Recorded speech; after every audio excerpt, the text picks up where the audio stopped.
طيب Sheikh, my question is about, are we allowed to live in a kafir country? And if it's yes, then how can we apply that with the hadith of Rasul صلى الله عليه وسلم, إني بريء من جلس بين ظهراني كافر, plus the ayah of Surah An-Nisa when Allah subhanahu wa ta'ala says إن الذين توفاهم الملائكة ظالمي أنفسهم قالوا فيما كنتم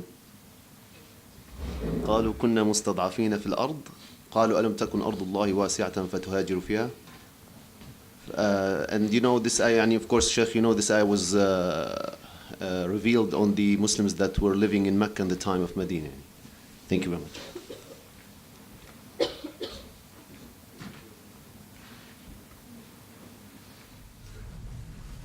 Did I make a problem, Sheikh? Huh? Did I make a problem?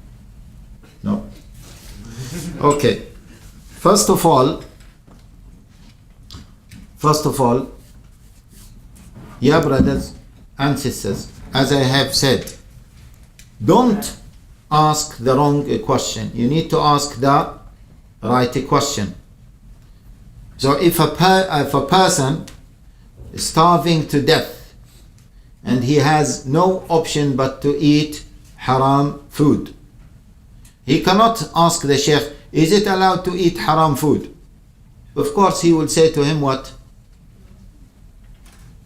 What is he going to say? It's haram. Yes? But the sheikh should be smart enough to say to him, why are you asking? Do you have any other option? And then he will say no. The other option is not to eat and then die. Then why are you asking? If there is no option, don't ask. Clear? So always ask the right question. What did you want to say? I think we have options for moving outside of Norway. You, Allah yahdik, you jumped. اصبر Allah يرضى عليك. Sorry, I'm raised that. الله يهديك. الشباب ايش نسوي؟ طيب. So always ask the right question. Yes. Uh-huh. It might be not.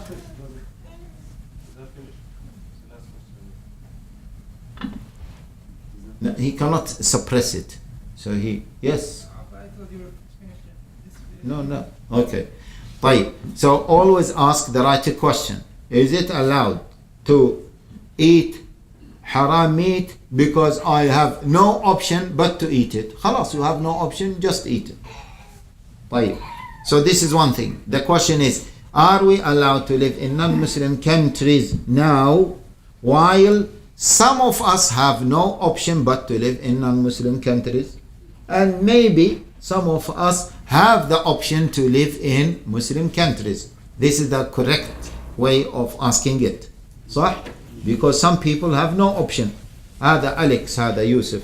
طيب هذا نرويجي أبا عن جد. أبوه وأمه وجده وخاله وجميع أقاربه. طيب. So he is indigenous Norwegian. He will leave his family, his father, his mother, his children, if he has children, and so on. This is one. The other thing is, now most of the Arab countries and Muslim countries do not accept mass immigration from anywhere in the world. Agree? You will go and live in without naming in UAE مثلا. طيب, you will go and live there. After some time they will become angry of you and they will kick you out.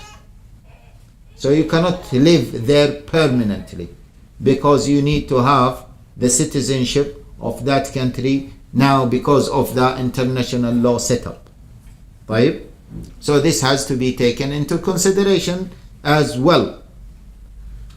The third point is, are we asking 250 million Indian Muslims to leave India and to go to Saudi Arabia to work there because India is a kafir country and Saudi Arabia is a Muslim country? Or are we going to ask them to go and to live in Egypt because Morsi is there? This will never happen. Agree? Can this happen? Impossible. It is impossible to happen. And then we will ask 50 million Chinese, Muslim Chinese, and 25 or whatever Filipinos, and so on. So the setup now, the international setup, is different from the classical setup that we are used to. This is one thing. The other thing is the ayah, إِنَّ الَّذِينَ تَوَفَّاهُمُ الْمَلَائِكَةُ ظَالِمِي أَنفُسِهِمْ. Those whom the malaika, the angels, are taking their lives in a state of what? In a state of dhulm on themselves, oppression on themselves, which means that they are unable to practice their religion whatsoever. Okay? Or most of the practices of their religion. Then the malaika will say to them, أرض الله واسعة ألم تكن أرض الله واسعة. The land of Allah Jalla wa Ala was wide enough for you to travel. Wasn't wide enough for you to travel? Which means that if they were to say, no, Ya Allah, it was not wide enough for us to travel. They were oppressed and they did not have anywhere to go. So two things. Oppressed in a way that they cannot practice their religion. And the second point is what? What was the second point? The land, they have other options. But the case now in most of the European countries, we are not that oppressed to a level that we cannot practice our religion or secure our religion. And the other thing is we do not have that many options to choose from, to leave this kafir country and to go to a Muslim country. Okay? Moreover, we know that during the time of Medina, when the Prophet ﷺ was in Medina, some Muslims were living in Abyssinia, which was considered to be what? As a kafir country. Al-Abbas came to the Prophet Ja'far ibn Abi Talib came to the Prophet ﷺ along with many of the Muhajirin to Medina. They came on which year? No, 7th year. After what? After Khaybar.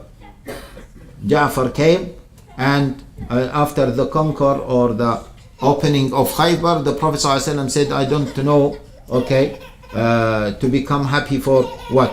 Is it for the return of Ja'far or for the conquer of Khaybar? So the Prophet ﷺ allowed them to live in Medina, in Abyssinia, while it was considered as Dar al-Kufr. While Dar al-Islam was there, because in Abyssinia they were practicing their religion and they were not oppressed to that level. Okay? Moreover, many companions traveled to kuffar countries after the death of the Prophet ﷺ in order to what? To propagate al-Islam. Yeah.